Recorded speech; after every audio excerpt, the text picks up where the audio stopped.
Hello everyone and welcome back to Hard Mode Leveling Guide. Today, after we finish this little quest line helping this orc regain his honor, and you should always help orcs regain their honor, they do value that.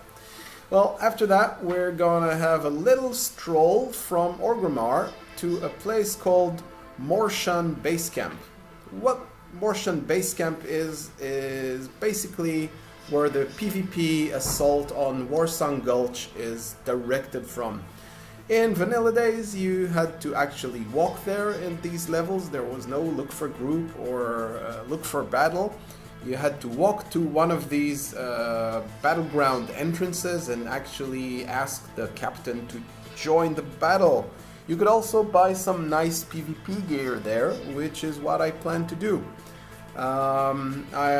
We will have to collect some badges of honor, which are the honor replacement for this patch.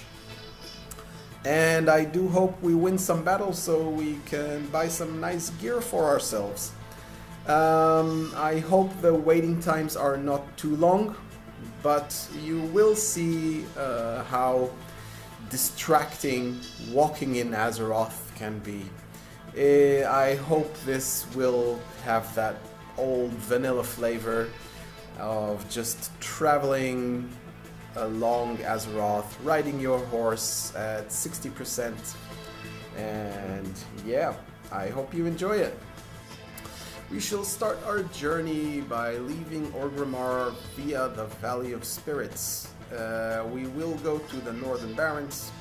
It's just a quick shortcut.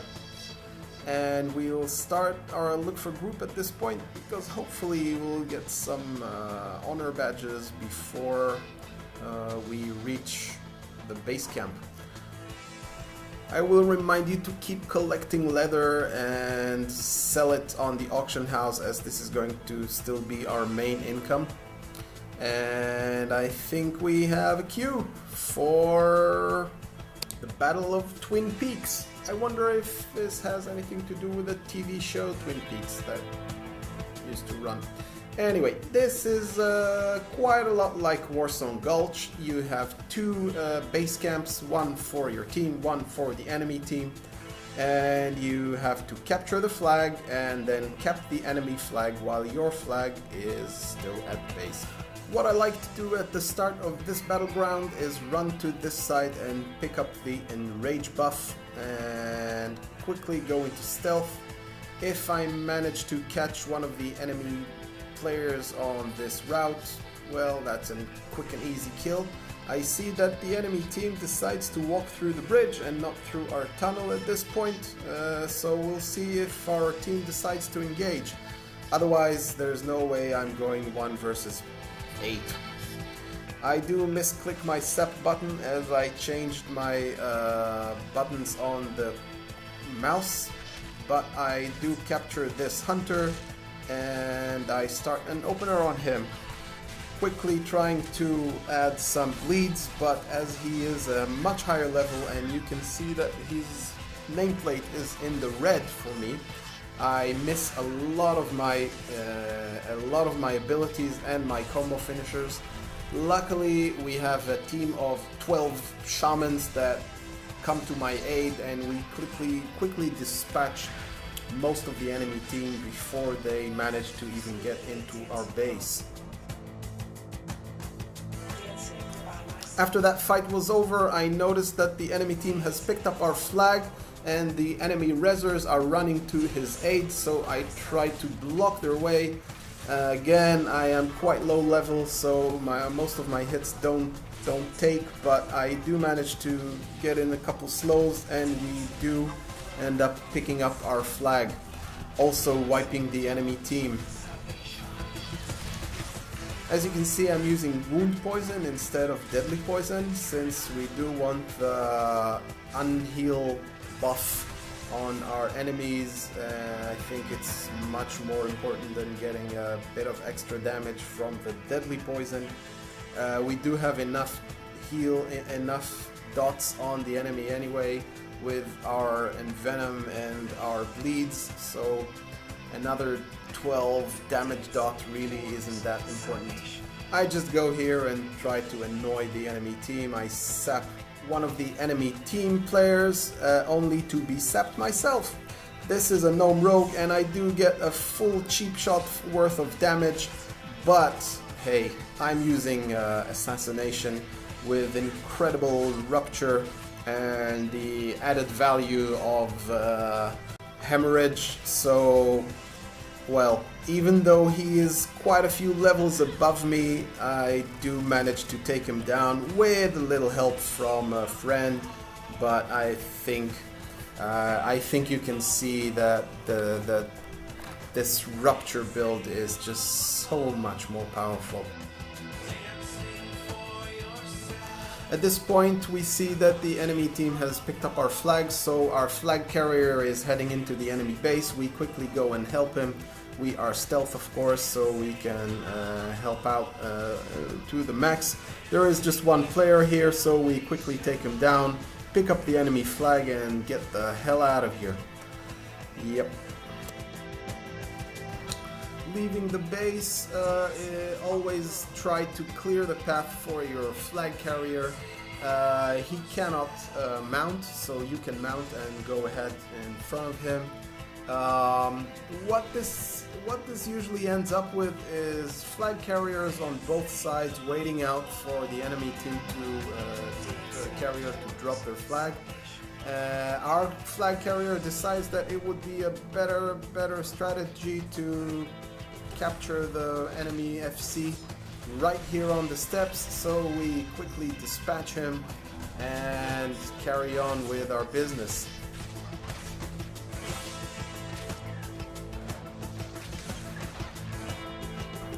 So at this point our team is ahead, and what usually happens when your team is ahead is the people just start to get distracted and, well, they just want more kills, not figuring out that honor points don't exist anymore. You just get a badge of honor if you win the battle, plus some goodies, but basically that's pretty much all you get. So I do end up dying a couple times here in this stupid fights in the middle, but we are ahead, so it doesn't really matter. At one point I do see the enemy enemy carrying our flag, so I immediately go and try to stop him. I do use my sprint here in order to catch him, but I end up waiting it out because there are 3 of them and just 1 of me. So I think it's a better idea to just wait for my teammates, and that is exactly what I do. I do try to sap him, but I miss as he is a much higher level. I do try to cheap shot him, but I miss that as well. So what I do manage to get is a couple bleeds, and using my throw, I apply poisons which slow him and stop any healing on him, so we quickly get our flag back, plus one of our teammates has the berserker buff, so we make a quick job out of that too. After that it's back to some normal let's go and die in the middle bits. Our flag carrier picks up the flag and we do win this battleground, so that was nice. We do level up to 31 at this point, and we just keep making our way to the base camp. Before we continue, we check our loot box to see what we got from this battleground. We got a nice pair of wristbands, and we get another mark of honor, and of course we end up in Scarlet Monastery because, well, walking in Azeroth has its costs, you know. We pick up the quests, and yeah, we'll just make a quick job out of this too. So as you can see, walking through the Barrens could be quite a dangerous thing. You end up in instances.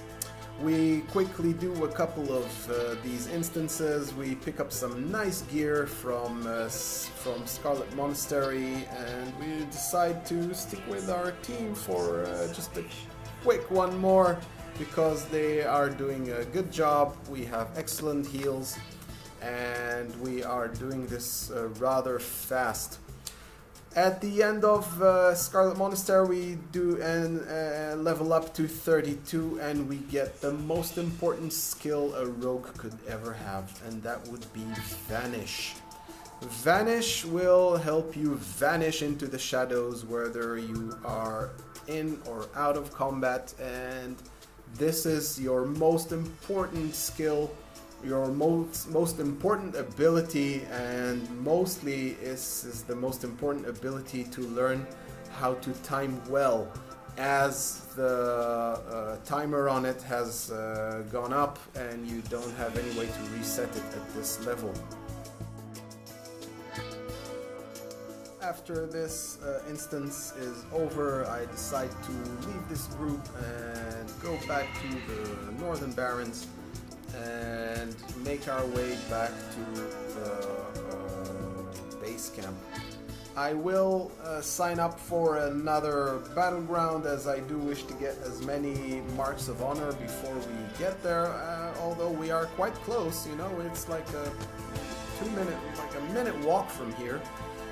As you can see, this distraction-based world will have its way with us, and, well, that's just the fun of the game, isn't it? So we're finally at the Morshan base camp. Here you will find the Warsong Gulch PvP vendor, where you can buy all kinds of nice PvP gear. Fun thing about this gear is that you can sell it back to the vendor within 2 hours, and then you get your badge of honor back. And you can buy other stuff with it if you didn't like it. We are in Warsong Gulch, which is just appropriate for where we are physically in Azeroth. Well, not physically, digitally physically. As I said, capture the flag, just like the Twin Peaks. We have a flag carrier, he will capture the enemy flag, and we need to cap it before the enemy gets our flag. As all rogues like to do in Warsong Gulch, I like to start by annoying the enemy players midfield before they capture our flag.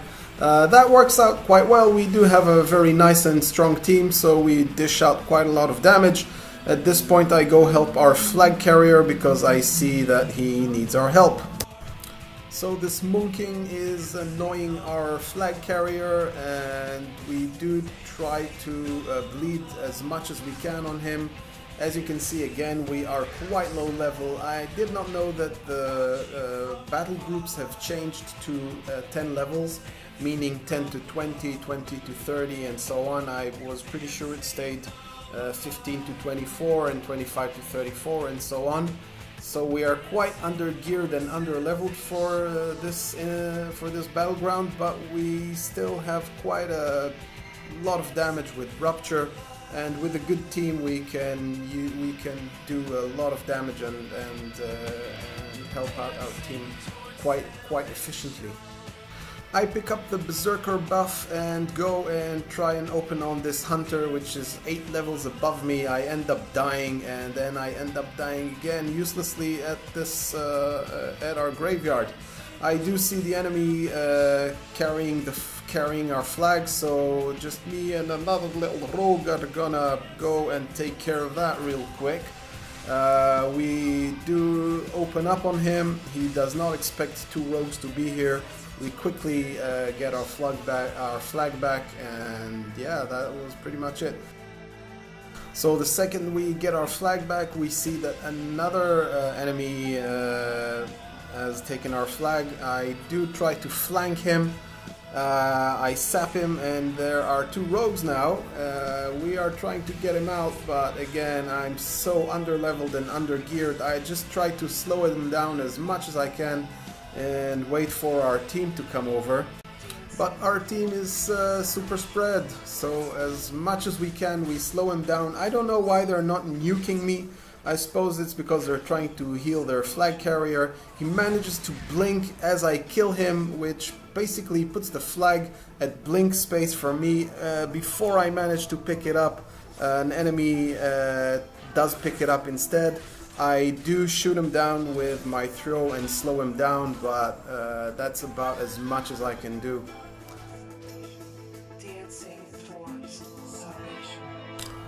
From this point onwards, our team fighting is very scattered and very hectic.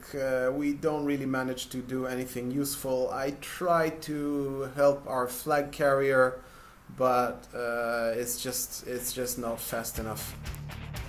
I get to our flag carrier just in time because he's being chased by a rogue. He is one-shotted, but I do manage to cheap shot this rogue before he manages to cap our flag, to cap the enemy flag, and I end up running into the enemy team and versus a bunch of level 39s as just well, this was lost to begin with.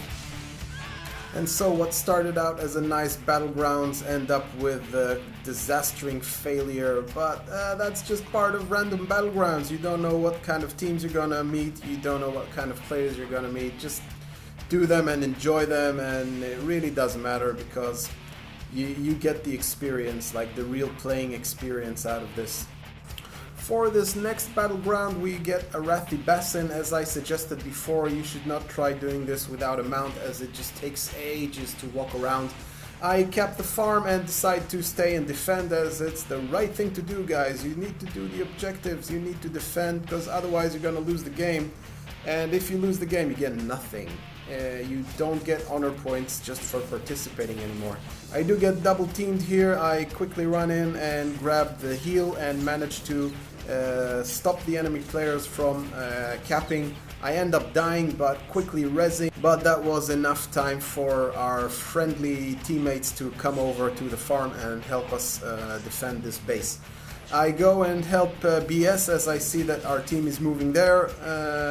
This does feel like a good start to this game.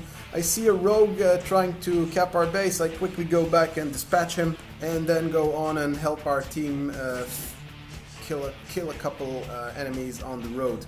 I do try to stay and defend, and I see that we have 3 bases out of 5, which is nice. Basically, if you manage to defend 3 bases for a long enough time, then you got the game.